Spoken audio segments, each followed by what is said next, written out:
அனைவருக்கும் வணக்கம். Welcome to stock picks challenge channel. இப்போ நம்ம எந்த ஸ்டாக்கை பற்றி டிஸ்கஸ் பண்ண போகிறோம் அப்படின்னா எம்எம்பி அப்படின்ற ஸ்டாக்கை பற்றி தான் டிஸ்கஸ் பண்ண போகிறோம். இந்த ஸ்டாக்கு நான் மந்த்லி கேண்டில் தான் வச்சுருக்கேன். அதை பேஸ் பண்ணி சப்போர்ட் அண்ட் ரெசிஸ்டன்ஸும் நான் வரைஞ்சி வச்சுருக்கேன். அட் ப்ரெசன்ட் ஸ்டேட்டில் இது ஒரு சப்போர்ட் லைனில் இருக்கிறதா, நல்ல ஒரு சப்போர்ட் லைனில் இருக்கிறதா நான் நினைக்கிறேன். ஸோ 279 ருபீஸ்க்கு நான் பை பண்ணி வச்சுருக்கேன். இங்கேருந்து ஒரு 10 to 15% மேலே போச்சு அப்படின்னா இந்த ஸ்டாக்கை நான் எக்ஸிட் அடிச்சிருவேன்.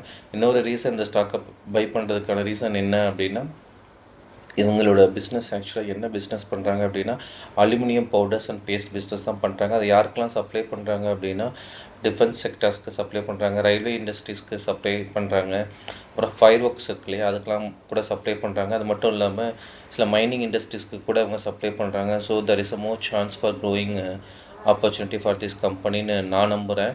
அது மட்டும் இல்லாமல் இந்த கம்பெனியோட குவார்ட்டர்லி ப்ராஃபிட்டும் செக் பண்ணி பார்த்துருந்தேன். நல்லா தான் இருக்குது அட் ப்ரெசன்ட் ஸ்டேஜில். அதுவும் ப்ராஃபிட்டும் க்ரோ ஆகிட்டு தான் வந்துட்டுருக்கு.